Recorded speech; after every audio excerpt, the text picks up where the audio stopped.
Wish You Were Ham, written by Clockwork Jones.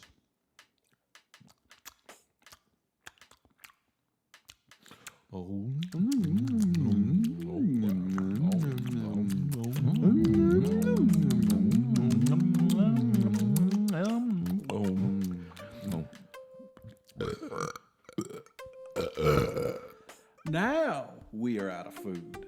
Oh, really, David? But I'm still hungry. I know, man. Me too. But what about all the cabbage in the fridge?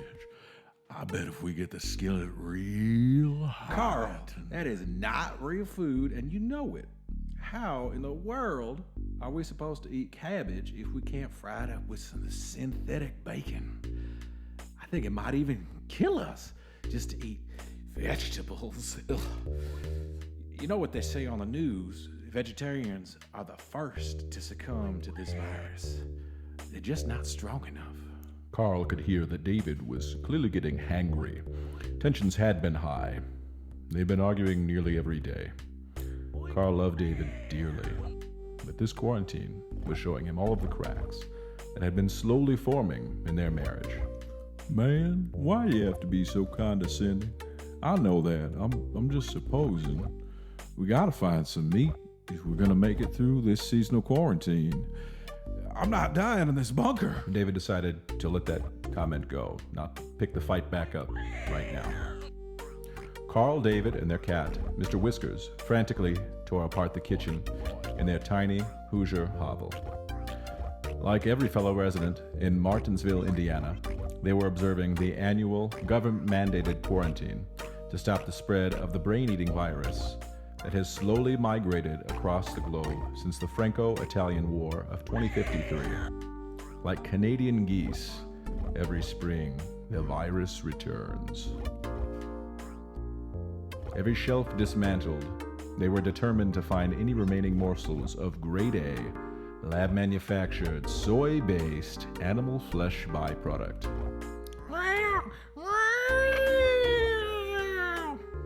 Mr. Whiskers howled happily, emerging from behind the fridge with a small, flat, dust-covered can in his mouth. What'd you find, Mr. Whiskers? Give it here.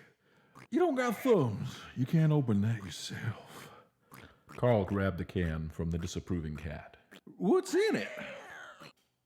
David questioned with excitement. Well, let's open it and find out. Carl pulled the tab on the top. Cracking open the thin tin cylinder, the unmistakable sweet stink of real ham filled the room as a cloud of thick, pink smoke billowed from the open can. I'm finally free from that terrible tin trap. Free to do your porky bidding. Who has dared open the ham genie can?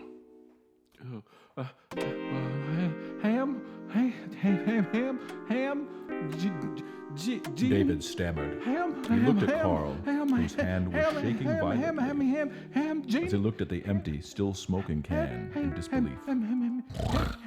Well, of course. My mother was a pig, and my father was Gene Alabaster of the Kokomo Alabasters.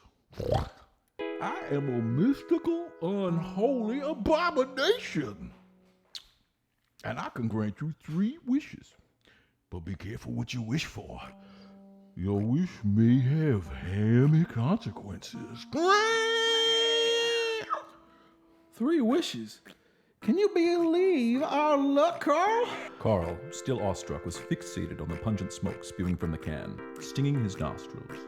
Through the cloud, he now clearly read the can's label. Warning, contains ham genie. Do not, under any circumstances, open. He doesn't even taste good. Is he okay? Yeah, he gets like this sometimes. Don't worry about him. How about some more meat? Can I wish for that? Absolutely. You got it, David. More meat coming up. The ham genie waved his ample, cloven hands over David and Carl, spun around 3 times, and unleashed a big squeal. The pink smoke quickly dissipated. And as it cleared, Carl and David could see that the ham genie had delivered on his promise. Looking down, they saw that their once human legs had been replaced by large, roasted, glistening turkey drumsticks. Oh my gosh, David, your legs look delicious. Well, not as good as your legs, Carl. I am famished. David grabbed the chef's knife from the nearest drawer and plunged it into Carl's thigh.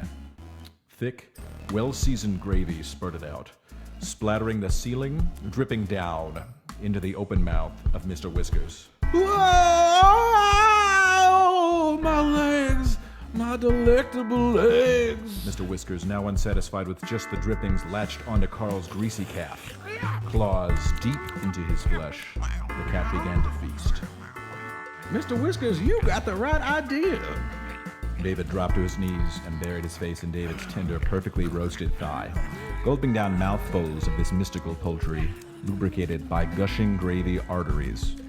David had not felt this satiated since that family of raccoons fell down the chimney 2 months ago. How y'all doing? You enjoying your wish? I don't want to be here anymore. Carl screamed in pain. He usually enjoyed it so much more when his husband nibbled on his thigh. I wish we were out of this bunker. Somewhere else, safe from the virus. Just not here, getting eaten to death by my cat, my husband. You got it, Carl. We're all getting out of here. The ham genie again waved his ample, cloven hands over David and Carl, spun around 3 times, and unleashed a big squeal. That noxious pink smoke poured from the pig genie's laughing grimace, filling the tiny bunker up entirely. David felt the fumes enter his mouth. Gagging, he spit up half-chewed chunks of Carl's turkey legs. The cat, coughing, gobbled down the discarded leg chunks. Then all went black for David, Carl, and Mr. Whiskers. The smoke grew too thick to see, and they felt as the pink, piggy smoke cloud carried their bodies, yet part poultry, up, out of the bunker, into the air, miles and miles away, and into the middle of Lake Monroe. Splash! Help! I can't swim with these turkey legs. David gasped. Carl could not even tread water. As he kicked, the last tender turkey tidbits left his mangled leg bones. And he already lost so much gravy. Catfish ate the dropped flesh with delight. Carl felt himself sink down into the vast blue blackness. The lake would overtake him. But at least he wouldn't die in that bunker, Carl thought, as his mind flooded with lake water. How can I save him, Ham Genie? What can I wish for? Help me save him! I can't help you. I told you these 3 wishes would have hammy consequences. Think carefully. You only have 1 wish left, and you can't use it if you're dead. Oh, why did I eat my husband's legs? I let my hunger get the best of me. This quarantine has us fighting so bad every year, but Carl, I love you, and I can't do this without you. That's so sweet. But what are you gonna do about it, David? How are you just gonna let him drown? Mr. Whiskers, having successfully mastered the kitty paddle years ago, swam up to the ham genie. He exclaimed. What? You wish you hadn't found me, the ham genie, beside your fridge? And that everything was how it was before you opened it? All right, Mr. Whiskers, you got it. The ham genie again waved his ample cloven hands over David and Carl, spun around 3 times, and unleashed a big squeal. And poof! David and Carl found themselves back in their bunker kitchen. My legs. I got my legs back. Carl began to dance with joy. Carl! I got my Carl back! David embraced his loving spouse, giving him a big kiss. Carl tasted gravy on David's lips. Carl, I am so sorry I ate your legs. I love you, man. Let's never turn to cannibalism for comfort during this quarantine again.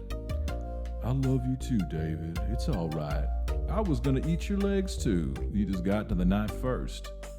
Hey, Mr. Whiskers, find another can. What'd you find, Mr. Whiskers? Give it here.